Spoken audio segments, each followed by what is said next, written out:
Peace and love, everybody. This is AI News with AI Erik, and today I got a special edition. Today's edition is on one of my heroes and someone who I feel is truly out to change the game for Black and Brown people. I've been following this brother for a while, and I love to repost his stuff, and he talks about really good things, particularly about financial literacy. And I had the opportunity to meet him yesterday at Black Week. So I'll give you a brief description of what Black Week was all about and why he was there, So peace and love, everybody. This is AI News with Eric, and we are at Black Week with one of the founders. We're going to let him introduce himself and tell y'all what Black Week is all about. Hey y'all, how's everyone? My name's Romero, one of the founders here at Black Week.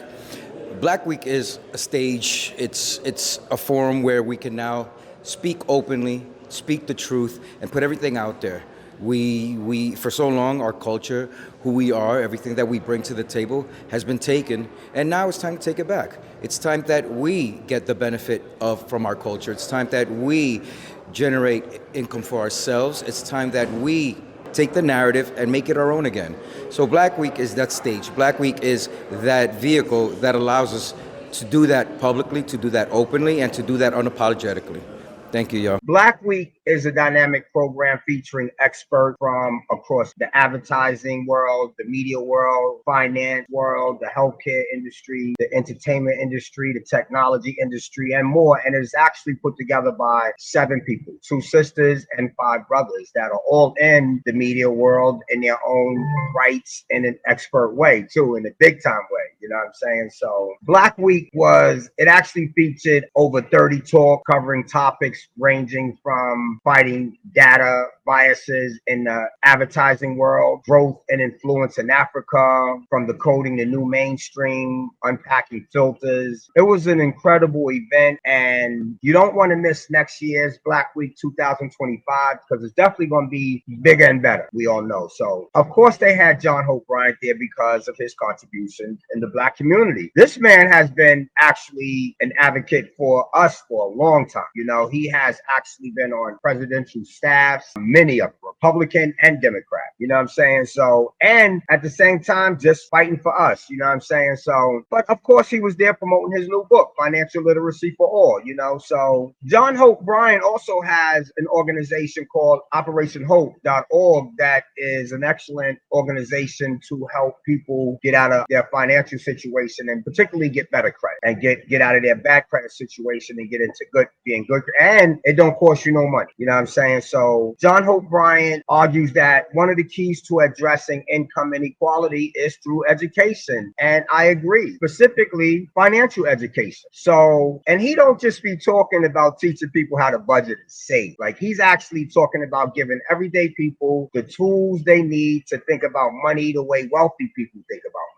So financial literacy is more than just numbers. It's about shifting our mindset. So, for example, it's not about just surviving and making ends meet. It's about learning how to build wealth over time. And we're talking about real wealth and starting from a basic level. You know what I'm saying? And I know this might sound crazy for a lot of us, but this is actually for the working average person. Like, this ain't for the people it's for everybody. But when I say you look at books like this and you think, well, I ain't got no money, this is for you. You know what I'm saying? So John Hope Bryant believes that financial education is essential for everybody. Young people, adults, and even those who've been struggling financially for years, because it don't cost you nothing to learn how to get financially literate. It don't cost you nothing. So, and of course, being financially educated isn't just a personal tool. It's actually where empowerment begins. And like I said, it don't cost you nothing. So boosting incomes is another key point in financial literacy for all, which he talk about creating jobs that actually pay well, and not just any job, you know what I'm saying, but jobs that require skill in this knowledge economy, because you got to have some type of skill. So Brian highlights that Black people need to access the work in industries where wages are around 30% higher than the average rate. You know what I'm saying? Meaning jobs in tech, finance, and healthcare, where skills are valued and you can earn a living wage that actually allows you to save some of money. You know what I'm saying? So he believes that boosting incomes is critical because let's face it, you can't expect people to build wealth where they're barely getting by.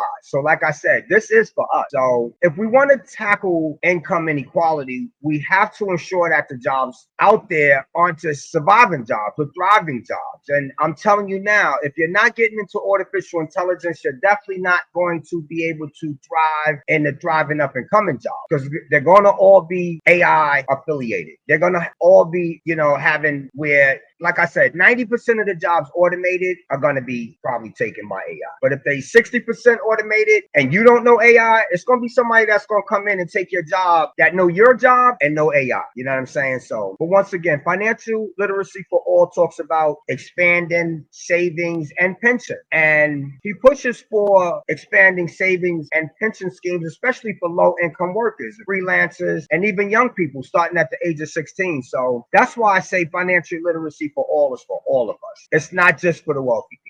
It's for people who are just making it. And John Hope Bryant shows us that there is an opportunity to do so.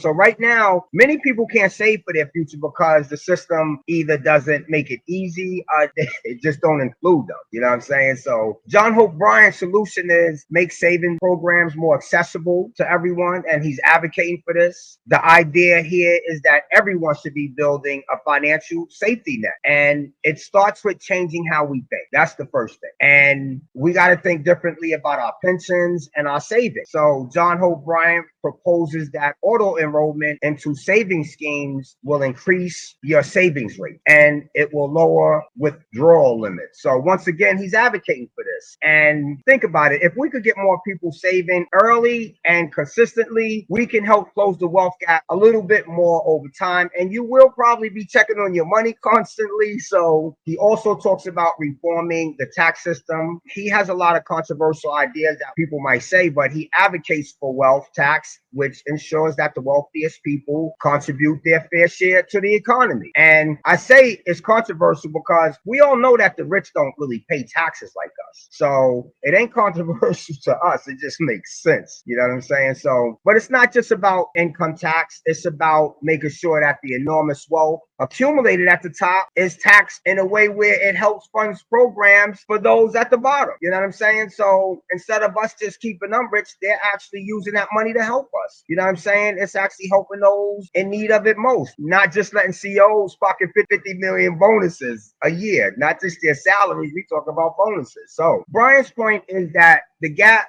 between household wealth and the GDP has never been larger. And to address this imbalance, the tax system has to be reformed and reflect the modern realities of today. And the wealth tax is just one piece of the puzzle. We know that. You know what I'm saying? So at the end of the day, John Hope Bryant isn't just talking theory. His book is a part of a larger initiative called Financial Literacy for All. And he also has, once again, Operation Hope, a program that brings financial literacy to people. They help them get their credit right. And it's so much. You have to go to operationhope.org. So the goal is to make financial education a standard as learning math or science in schools. You know what I'm saying? So even the math they teach it ain't the best. What I love about John Hope Bryant's approach is that it's not just about teaching individuals. It's about creating a movement where financial literacy becomes part of a national conversation. So if we could get more people financially literate, we can change the trajectory for millions of people. You know what I'm saying? So those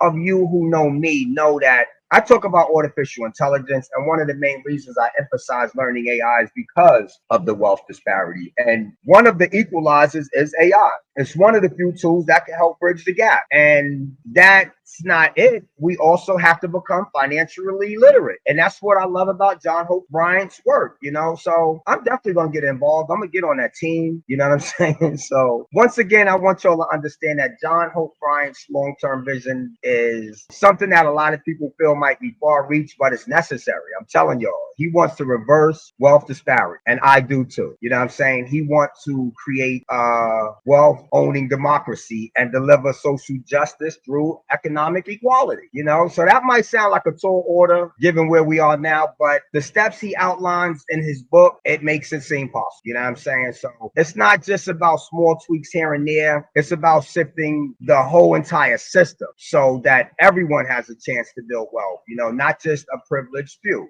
So Bryant believes that addressing income equality, we're not just solving economic problems, we're tackling society issues like access to better education, better healthcare, and better housing. You know what I'm saying?